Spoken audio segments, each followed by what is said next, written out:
Әлкебаева Дина Ақбергенқызы, Әл-Фараби атындағы Қазақ ұлттық университеті филология факультетінің профессоры, филология ғылымдарының докторы. Әлкебаева Дина Ақбергенқызы, Алматы облысы Шелек ауданында дүниеге келген. Киров атындағы Қазақ мемлекеттік университетінің түлегі, 1984 жылы қазақ тілі мен әдебиеті мамандығы бойынша бітіріп шыққан. 1990-93 жылдары осы университеттің аспирантурасының күндізгі бөлімінде оқыған. 1993 жылы Мағжан Жұмабаев поэзиясының тілдік ерекшеліктері атты кандидаттық диссертация қорғаған. 2006 жылы Әл-Фараби атындағы Қазақ ұлттық университетінде 10 ақпан 02 жыл қазақ тілі мамандығының қазақ тілінің стилистикасының прагматикасы атты тақырыбы бойынша докторлық диссертация қорғады. Қазақстан Республикасы Білім және Ғылым Министрлігінің Білім және Ғылым саласындағы бақылау комитетінің 2009 жылғы 30 қарашадағы шешімімен тіл білімі мамандығы бойынша профессор атағы берілді. Еңбек жолын 1984 жылы Алматы облысында мұғалімдік қызметтен бастаған. 1993 жылдан бері филология факультетінің қазақ тілі кафедрасында бүгінгі күнге дейін ұстаздық, ғалымдық қызметте. Дина Әлкебаеваның ғылыми зерттеу бағыттары сан алуан: мағжантанушы, қазақ тілінің стилистикасы, қазақ тілінің прагматикасы, поэтика, лингвоэкология, сөзтану ғылымы, қазақ тілінің функционалды грамматикасы, қазақ тілі ғылымының жаңа бағыттары, сөз мәдениеті, сөз экология, рухани экология, тағы басқалары. Әлкебаева Дина Ақбергенқызы, қазақ тілі ғылымында орны бар, бүгінгі ұлттық тіл ғылымының сан салалы саласында өзіндік ғылыми ізденістерімен, көзқарастарымен көрініп жүрген көрнекті ғалым. Тәжірибелі ұстаз педагог ретінде қазақ филолог мамандарды, журналистика факультетінде стилистикадан сабақ бергендіктен журналистерді, қазақ тілі мен әдебиеті пәнінің оқытушыларын ұстаз, ғалым болуға тәрбиелеп дайындап жүр. Ол өзінің алғашқы педагогтық қызметіне кіріскен күннен бастап жүздеген шәкірттері республикамыздың жоғары оқу орындарында және орта мектептерде жұмысқа орналасып, әдеби-мәдени, ғылыми-танымдық басылымда, ғылыми зерттеу мекемелерінде қызмет істеп жатыр. Қазақстан егемендік алған жылдары Мырзатай Серғалиевтің ғылыми жетекшілігімен Мағжан Жұмабаев поэзиясының тілдік ерекшеліктері атты кандидаттық диссертация жұмысын жазды. Бұл зерттеу Мағжан туралы лингвистика саласында алғаш жазылған ғылыми еңбектердің бірі болатын. Аристотель заманынан келе жатқан поэтиканың мәселесі өте қызықты. Қазақ әдебиетіне ғана емес, түркі тектес халықтар әдебиетінің поэтикалық әлеміне түбегейлі бетбұрыс жасаған Жұмабаев шығармаларының эстетикалық, стилистикалық ерекшеліктерін талдауға арналған Әлкебаеваның жазған ғылыми зерттеулері бар. Осы ғылыми жұмыстың негізінде Мағжан поэзиясының тілі атты оқу құралын жазды. Оның алдында өзі кандидаттық диссертацияның негізінде лингвистикалық поэтика атты оқу құралын жазған еді. Осы оқу құралында поэтика тілін зерттеудің жаңа ғылыми көзқарастармен сан түрлі бағыттарының тәсілдерінің эстетикалық когнитивті ассоциацияның бағдарын жетік меңгере отырып талдау жасаған. Поэтика тілін зерттеу сөз образының категориясы ретінде алынып, осы салаға қатысты ғылымның жаңалықтары, тілдік ғылыми айланымға еніп жатқан стилистикамен егіздес поэтика ғылымының ғылыми теориялық жаңалықтарын пайдаланды. Бұдан кейін толықтырылып Мағжанның ойлау стилі атты оқу құралын шығарды. Қазіргі қазақ ұлттық әдеби тілінің дамуындағы өзгерістер, функционалдық стильдердің қоғамдық қызметінің жандануы, кейбір стилистикалық нормалардан ауытқу қазіргі қазақ тілі стилистикасына жаңаша ғылыми тұрғыдан қаралуға тиісті көзқарас пен қамқорлықты талап етеді. Қазақ тілі ғылымында ғана емес, әлемдік тіл ғылымында жалпы лингвистикалық ғылымдарды қайта зерттеу әлеумет тарапынан сұраныс тудырып отыр. Қазіргі қоғамда ғылымның барлық саласында жаңа бағыттар қалыптасуда. Әлемдік лингвистикада, соның ішінде стилистика ғылымын көп аспектілі салада зерттеуге үлкен көңіл бөлініп келеді. Сондықтан сөйлеудің жаңа коммуникативтік прагматикалық функциясын, шешендік стиль мәселесін қайта жаңғырту, барлық стиль түрлерін толықтырып, түлетіп, көркемдеп көрсету үшін прагматикалық мақсат әрекетімен байланыстыра зерттеу қажеттілігіне арнап қазақ тілі стилистикасының прагматикалық аспектімен байланыста зерттеді. Қазіргі жаңа қоғам адамының сөйлеу коммуникациясының мәнінің артуы стилистикалық сапа мен прагматикалық талапты күшейтіп отыр. Қазіргі стилистика когнитивті лингвистика, психология, логика, философиядағы прагматика сияқты пәндермен тығыз байланысқа түсіп отыр. Қазақ тілі білімінде стилистика бойынша азды-көпті еңбектер жазылғанымен, қазіргі стилистиканың теориялық, прагматикалық негізін айқындайтын еңбектер қазақ тіл білімі үшін өте қажет. Осы сала бойынша Дина Әлкебаева докторлық диссертациясы қорғағаннан бергі уақыт ішінде қазақ тілі ғылымының кенжелеп қалған саласы, қазақ тілінің стилистикасы, тіл мәдениеті, сөз экологиясы, функционалды грамматика, сөзтану ғылымының өзекті мәселелері, рухани экология, қазақ тілі ғылымының жаңа бағыттары пәндерінің жаңа ғылыми ізденіске толы беттерін ашты. Тоқырау жылдарында ұлттың тілі, қазақ тілінің қоғамдық қызметі жанданбай қалған еді. Тілдің жанды көрінісі, оның функционалдығында мәдени коммуникацияда тілдің жұмсалуы, дұрыс жазылу, эстетикалық бағдары, экологиялық мәселелері болатын. Дина Әлкебаеваның ғылыми ізденісінің ең басты арнасы, ол тіл ғылымының ең күрделі қызықты саласы, стилистика ғылымындағы жаңа бағытына үлкен ғылыми ізденіспен жеткендігі. Стилистика ғылымының жаңа бағыты, прагмастилистика ғылымы. Жалпы лингвистика ғылымынан философиядан келген прагматика мәні тіл ғылымы арқылы жаңаша мән мен мазмұнға ие бола алады. Ол бұл салада қазақ тілі стилистикасының прагматикасы деп аталатын монографиясын жазып шықты. Қазақ тілі стилистикасының прагматикасы монографиясы стилистика ғылымының ғылыми теориялық базасын жасауы болып саналады. Қазақ тілі стилистикасының басты концепциясы тіл мен адамдық фактор арасындағы жұмсалым әрекеті болатын. Бұл тіл ғылымының көптеген шектес ғылымдарының байланысын атап айтқанда, когнитивті лингвистика, психолингвистика, прагматика, адамтану, риторика, гносеология тағы басқаларының байланысына тікелей қадам жасалынған, яғни тіл өз алдына бөлек сала деп танылған қатаң, қасаң қағидадан арылтатын жаңа ізденіске толы ғылыми концепцияның негізі болып саналады. Әлкебаева қазақ сөз мәдениеті деген ғылым саласын терең дамытып, сөзтану деген ғылым саласы бойынша көптеген жаңа ғылыми көзқарастарды батыл ғылыми айналымға енгізіп жүр. Қазақ тілінің сөз мәдениетін ұлттық, әлеуметтік, рухани мәдениет деп танып, оның саяси әлеуметтік мәніне терең үңілу керектігіне байланысты жаңаша көзқарастар сөз мәдениеті саласының стилистика, сөз этикасы, сөзтану, сөз экологиясы, рухани экология салаларымен тығыз баланста қарастырып, осы салалар бойынша іргелі және элективті пәндер дайындап, оларды магистратура, докторантура бөлімдерінде оқытуда. Қазақ елінің көнеден келе жатқан дәстүрлі тіл өнерінің қазіргі қолданыстағы мәдениеті қандай деген мәселе кімді болса да толғандырады. Халық даналығында таяқ еттен өтеді, сөз сүйектен өтеді, бас кеспек болса да тіл кеспек жоқ, қылыш жарасы бітеді, тіл жарасы бітпейді. Аталы сөзге арсыз ғана тоқтамайды деп сөзді айтушыға да, тыңдаушыға да биік талап қойған еді. Сөз мәдениетінің ғылыми теориялық мәні оның иегі артатын межесі туралы да нормалану түрлері арқылы сөздің мәдениетін сақтаудың негізгі қағидаларын жазды. Сөзден тәтті нәрсе жоқ. Сөзден ащы нәрсе жоқ. Сөзіңді тіліңе билетпе, ақылыңа билет. Ақылыңды, сөзіңді ақылсызға қор етпе, ақылдыға айт, кімге, қай жерде, қай кезде, қалай сөйлейтініңді біл. Қазақ халқы қарумен емес ердің құнын екі ауыз сөзбен бітіретін, жауласқан елдің арасына бітім айтатын, күлгенді жылатып, жылағанды жұбата алатын даналық сөздердің мәдениеті мен әдебін, табиғи колоритін сақтауды өз сабақтарында негізге алып отырады. Сөзтану ғылымы, қазақ тіл біліміндегі сөзтану ғылыми бағытына қатысты зерттеулерде ішінара 20 ғасыр зерттеулерінің төл парадигмасы болған құрылымдық жүйелілік парадигма шеңберінен шығып, пәнаралық кешенді зерттеулерге бет бұрды.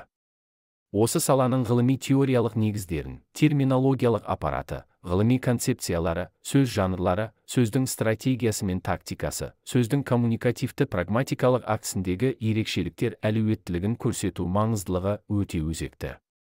Бұл ретте қазақ тіл біліміндегі сөзтану саласына қатысты зерттеулерде ішінара 21 ғасыр зерттеулерінің төл парадигмасы болған құрылымдық жүйелілік парадигма шеңберінен шығып, пәнаралық кешенді зерттеулерге бет бұрды. Сөзтану ғылымы, ғылыми теориялық мәселелері ауызша қарым-қатынас процестерінде шындықтың бұл көрінісі ұтымдылықтың әр түрлі пропорцияларымен сипатталады. Жалпы сөз және қарапайымнан күрделі эмоционалды, рационалды құрамдастың басымдығы қоғам үшін мүмкін және өте маңызды. Егер біз өзіміздің менді жеңіп, бөлек бар нәрсенің аумағына енген кезде сөздің мазмұны мен қарым-қатынас типтері өзгереді. Сөзтану ғылымында автор сөздің жеке құбылыс екенін, экспрессивтіліктің көптеген жағдайларда сөйлеу әсер ету және өзара әрекеттесу мақсаттарымен тікелей байланысты, экспрессивтілік категориясы прагматикалық сипаты және коммуниканттың субъективті позициясын көрсетеді. Монолог авторы немесе диалогқа қатысушы әртүрлі жағдайларда сөйлеу әрекетінің ғылыми мәнін ашады. Дина Әлкебаева сөзтану саласының өзекті мәселелері атты оқу пәнін осы сөзтану ғылымын оқу процесіне ендіріп оқыта бастады.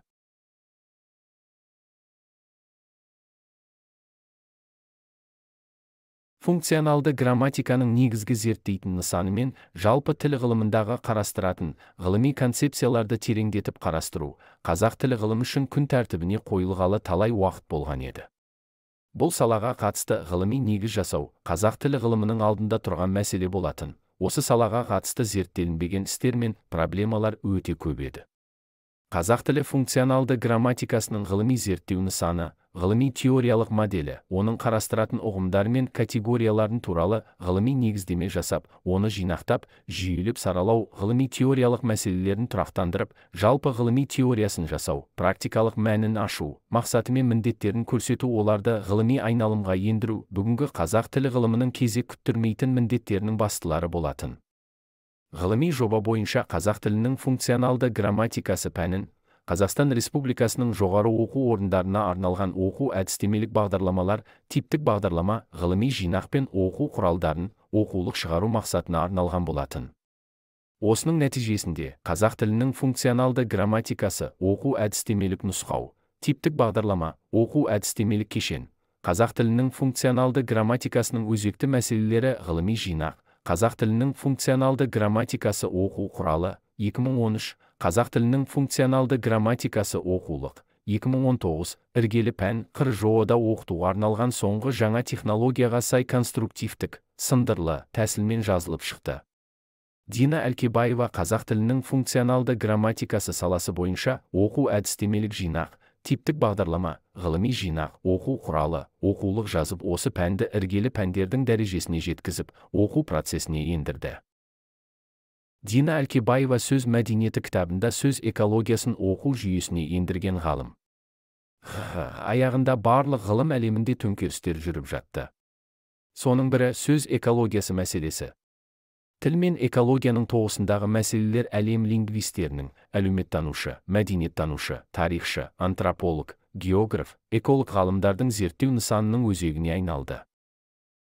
Ғылыми жетістіктерінің көрінісі, Мағжан поэзиясының тілі, поэтика лингвистикасы, қазақ тілі стилистикасының прагматикасы монографиясы, қазақ тілінің прагмастилистикасы оқулығы, сөз мәдениеті, Мағжанның ойлау стилі оқу құралдары, қазақ тілінің функционалды грамматикасының өзекті мәселелері атты ғылыми жинақтың жауапты редакторы, қазақ тілінің функционалды грамматикасы оқу құралы, қазақ тілі функционалды грамматикасы атты оқулығында көрініс тапты.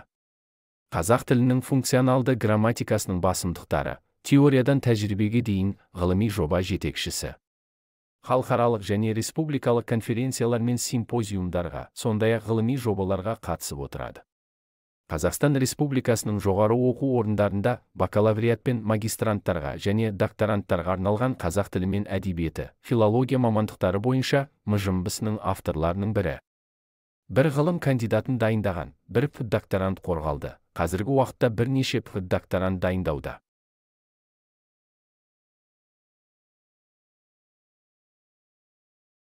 Қазақ тілі және түркі тілдері мамандықтары бойынша филология ғылымдарының докторы, ғылыми дәрежесін беру жөніндегі диссертациялық кеңес мүшесі. Көптеген жылдар бойы КСУ-дың хабаршы филология сериясында редколлегия мүшесі. Қазақстан Республикасы Білім және Ғылым Министрлігінің тарапынан ғылым мен техниканың дамуына үлес қосатын ғылыми атақ марапаттарға ұсынылған ғылыми зерттеулерге, түрлі жобаларға сарапшы болды. 2009 жылдан бері филология факультетінің лингвистикалық болжау орталығы тіл үйірмесінің ғылыми жетекшісі, студенттерді ғылыми жұмысқа дайындап, конференцияларға қатыстыру, ғылыми жобаға дайындау іс-шараларына қатысты ғылыми ұйымдастырушылық жұмыстарын жүргізеді. Ғылыми зерттеумен айналысқан студенттер мен магистранттардың ғылыми басылымдарда зерттеу жұмыстары жарияланып тұрады. Халықаралық сертификат алды. Лингвистикалық болжау орталығы атты тіл үйірмесі құрылған уақыттан бері білім алушылардың 150-ден астам мақаласын ғылыми-теориялық, халықаралық конференцияға дайындады. 2013 жылдың 8-19 сәуір аралығында Қытай Халық Республикасы Орталық университетінде ғылыми іс-тәжірибе алмасу мақсатында Қытай студенттеріне қазақ тілі прагмастилистикасынан дәріс жүргізді. Ғылыми жоба бойынша қазақ тілінің функционалды грамматикасы бойынша қ-да осы пәнді оқыту бағдарламаларымен танысып, академиялық ұтқырлық бойынша іс-тәжірибе алмасулар болды. Қытай Халық Республикасы Орталық ұлттар университеті қазақ тілі әдебиеті факультетіндегі оқытушы шәкірттермен кездесу өткізді. Түркияның Анкара қаласында Ғази университетінде академиялық ұтқырлықты жүзеге асыру және Scopus, Thomson Reuters сияқты халықаралық деңгейде мойындалған журналдарға мақала жариялаудың негізі мәліметтерімен танысу мақсатында іс-сапарда болды. Осының негізінде Милан бағдарламасы арқылы студенттер мен магистранттарды қазақ филологиясы кафедрасында оқуға шақыру, сондай-ақ Thomson Reuters'ге мақала жариялау атты арнайы құжат алынып келінді. 2014 жылы Оңтүстік Кореяда Сеул қаласындағы Ханкук университетінде дәріс оқып, ғылыми-педагогикалық әрі тәжірибелік алмасу іс-шараларын жүзеге асырды. Қазақ тілінің жанашыры ретінде мерзімді баспасөз бетінде тіл экологиясы, тіл саясаты, лингвистикалық болжау орталықтарын ашу керектігі бүгінгі мемлекеттік тілдің тағдырына алаңдаушылық танытатын пікір ғана емес, бұл мәселенің мемлекеттік саяси мәнінің тереңде екенін танытатын ғылыми тұжырым екенін дәлелдеуде өз үлесін қосып келеді. Әлкебаева ғалым ұстаз ретінде республика көлемінде өтіп жатқан ғылыми-теориялық конференциялардағы баяндамаларынан ғылыми басылымдағы мақалалармен танымал. Атап айтқанда, филология факультетінің профессоры, филология ғылымдарының докторы академик Хайдар, Сыздық, Әмір, Айғабылов, Кәрімов, Серғалиев, Сағындықұлы, Сайрамбаев, Мырзабеков, Жанұзақов, әдебиетші ғалымдар Қабдолов, Нұрғалиев, Әшімбаев, Әбдезұлы, Мәдибай, Дербісәлиев тағы басқа ғалымдардың ғылыми зерттеулеріне ғылыми шығармашылық талдау жасады. Ғылымдағы орны, өмірбаяны, ғылыми зерттеулері туралы қызықты деректерге толы мақалаларын баспасөз беттеріне, әлеуметтік желіге жариялады. Қытай ғалымдарының латын әліпбиіне көзқарасы негізінде Айқын газетіне Қытай ғалымдарының латын әліпбиіне көзқарастары атты мақаласы жарияланды. Қазақ тілінің жанашыры ретінде мерзімді баспасөз бетінде тіл экологиясы, тіл саясаты, лингвистикалық болжау орталықтарын ашу керектігі бүгінгі мемлекеттік тілдің тағдырына алаңдаушылық танытатын пікір ғана емес, бұл мәселенің мемлекеттік саяси мәнінің тереңде екенін танытатын ғылыми тұжырым екенін дәлелдеуде өз үлесін қосып келеді. Әл-Фараби атындағы Қазақ ұлттық университеті қазақтың қара шаңырағы атанған қазақ мемлекетінің ең жоғары оқу орны. Дина Ақбергенқызы өзі оқыған университетін мақтан тұтады. Аспирантураны бітірген күннен бастап өзінің университетінде стилистика, прагмастилистика, сөзтану ғылымы, рухани экология, функционалды грамматикадан бакалавриат, магистратура, докторантура бөлімдерінде дәріс оқып келеді. Жаһандану кезеңіндегі технологиялық қарқынды даму, әлемдік өзгерістер жаңашылдықпен білім алуға бағыттайды. Әлемде болып жатқан қарқынды өзгерістер әлемдік білім беру жүйесіне үлкен өзгерістер мен жаңашылдықтар әкелді. Сынаптай құбылып өзгерген әлемнің болашағы өз елінің азаматтарын білім беру мен тәрбиелеуде оны қалыптастырушы мұғалім сол ақпараттарды өзіне ала отырып, үздіксіз оқу мен оқытуды жетілдіруге басты назар аудару керектігі жолында еңбек етіп жүрген ұстаздардың бірі дәріскер Дина Ақбергенқызы. Дина Ақбергенқызы Әлкебаеваның қа-дың үздік оқытушысы.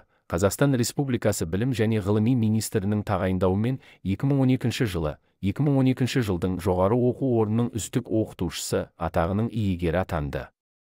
2014 жылы қа-дың 80 жылдығына орай алтын белгі медалімен марапатталды.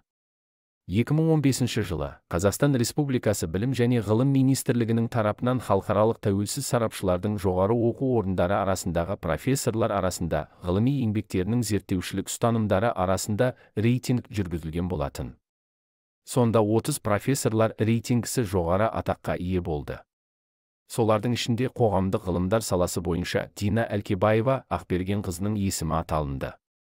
2022 жылы Әл-Фараби атындағы Қазақ ұлттық университетінің ерен еңбегі үшін медалімен марапатталды.